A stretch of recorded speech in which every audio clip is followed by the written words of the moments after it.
Jimmy Carter মারা গেছেন। Jimmy কার্টারের রহস্যময় এক জীবন ছিল।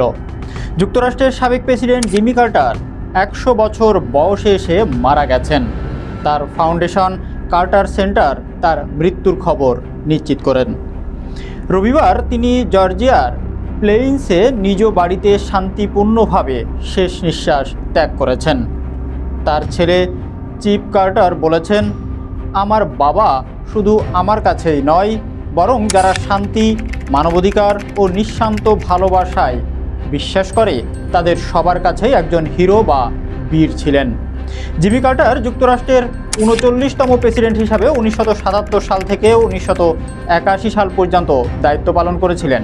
তিনি যুক্তরাষ্ট্রের প্রেসিডেন্টদের মধ্যে সবচেয়ে বেশি বয়স পর্যন্ত বেঁচে ছিলেন।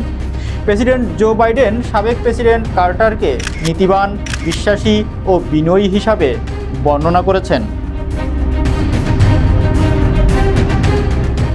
সাবেক প্রেসিডেন্ট বিল ক্লিন্টন ও তার স্ত্রী হিলারি ক্লিন্টন জিমি কার্টারের মৃত্যুতে গভীর শোক প্রকাশ করেছেন। তারা বলছেন, কার্টার জীবনভর মানুষের সেবা করে গেছেন।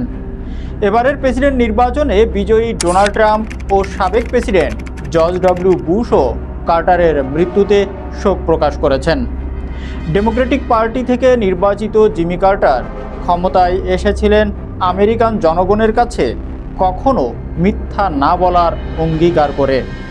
আলোচিত ওয়াটারগেট কেলেঙ্কারির পর জর্জিয়ার সাবেক এই বাদাম চাষি যুক্তরাষ্ট্রের প্রথম কোনো নেতা যিনি জলবায়ু পরিবর্তনকে গুরুত্ব সহকারে নিয়েছিলেন। আন্তর্জাতিক অঙ্গনে মিশর ও ইসরায়েলের মধ্যে ঐতিহাসিক চুক্তির মধ্যস্থতাও করেছেন তিনি।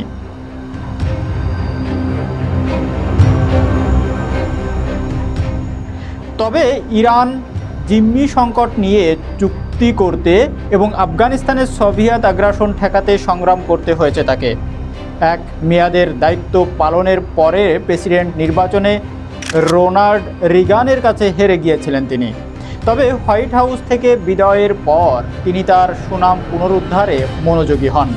এরপর থেকে তিনি শান্তি, পরিবেশ ও মানবাধিকারের বিষয়ে বিরামহীনভাবে কাজ করে গেছেন। এ কারণেই তাকে নোবেল শান্তি পুরস্কার দেওয়া হয়েছিল।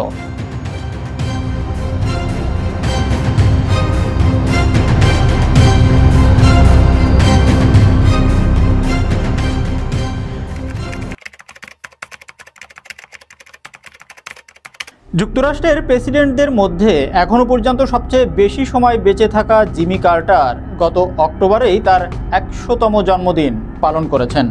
তিনি ক্যান্সারের জন্য চিকিৎসা নিচ্ছিলেন এবং গত 19 মাস হাসপাতালেই চিকিৎসা নিচ্ছিলেন। জেমস আর্ল কার্টার জুনিয়র 1924 সালে 1 অক্টোবর জর্জিয়ার ছোট শহর প্লেইন্সে জন্মগ্রহণ করেছিলেন। বাবা মায়ের 4 সন্তানের মধ্যে তিনিই বড়।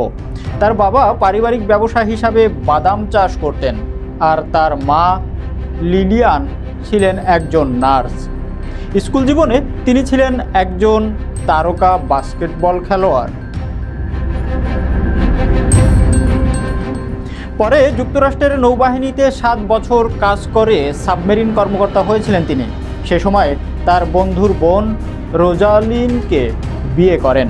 তবে 1953 সালে বাবার মৃত্যুর পর তিনি পারিবারিক ব্যবসার হাল ধরতে ফিরে আসেন।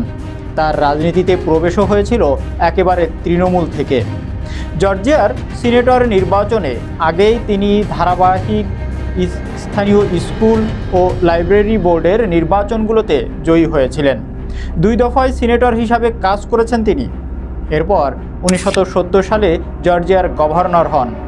এ সময় তিনি প্রকাশ্যেই নাগরিক অধিকারের পক্ষে আরও বেশি কথা বলতে শুরু করেন। তার শপথ অনুষ্ঠানে তিনি বলেছিলেন, আমি পরিষ্কারভাবে বলতে চাই, বর্ণবৈষম্যের সময় পার হয়ে গেছে। তিনি ক্যাপিটল ভবনে মার্টিন লুথার কিং এর ছবি স্থাপন করেন এবং আফ্রিকান আমেরিকানরা যেন সরকারি অফিসে নিয়োগ পান তা নিশ্চিত করেন। 1974 সালে তিনি যখন প্রেসিডেন্ট নির্বাচনের প্রচার অভিযান শুরু করেন, তখন আমেরিকা উত্তাল ওয়াটারগেট কেলেঙ্কারি নিয়ে। এ সময় তিনি নিজেকে পেশাদার রাজনীতিক চেয়ে একজন বাদাম চাষি হিসাবেই তুলে ধরেন।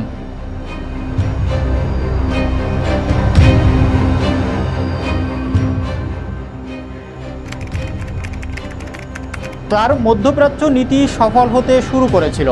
তার সময়ে 1978 সালে মিশর ও ইসরায়েলের মধ্যে ঐতিহাসিক ক্যাম্প ডেভিড চুক্তি হয়েছিল, কিন্তু তার সফলতা ছিল স্বল্প সময়ের জন্য। ইরান বিপ্লবের জের ধরে আমেরিকানদের জিম্মি অর্থাৎ ইরানে মার্কিন দূতাবাস, কূটনৈতিক ও নাগরিকদের যে জিম্মি করা হয়েছিল এবং আফগানিস্তানে সোভিয়েত আগ্রাসনের বিষয়গুলোর সমাধান করা তার জন্য তিক্ত স্বাদ নিয়ে আসে।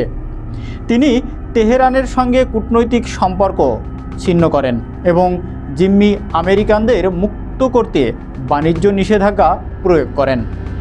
এক পর্যায়ে জিম্মিদের উদ্ধার করতে গিয়ে 7 আমেরিকান নিহত হন। এ ঘটনায় তার পুনর্নির্বাচিত হওয়ার আশা শেষ করে দিয়েছিল। 1980 সালে দলীয় প্রার্থীদের দৌড়ে চ্যালেঞ্জের মুখে পড়ায় সিনেটর এডওয়ার্ড কেনেডি এর বিরুদ্ধে 41% পপুলার ভোট পান, কিন্তু প্রেসিডেন্ট নির্বাচনে রোনাল্ড রিগানের বিরুদ্ধে জিততে এটি যথেষ্ট ছিল না।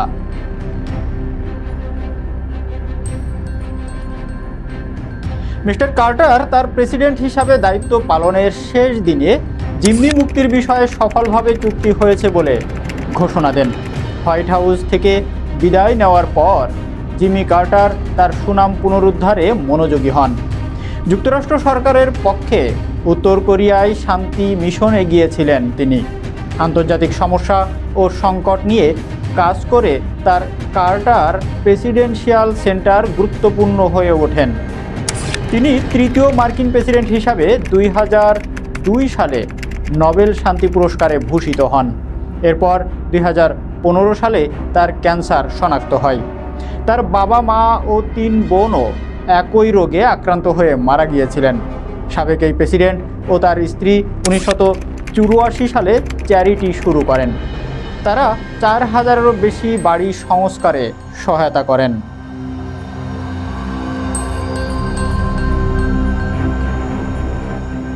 একই সাথে প্লেন্সের মারানাথা ব্যাপিস্ট চার্চে শিক্ষকতা অব্যাহত রাখেন তিনি।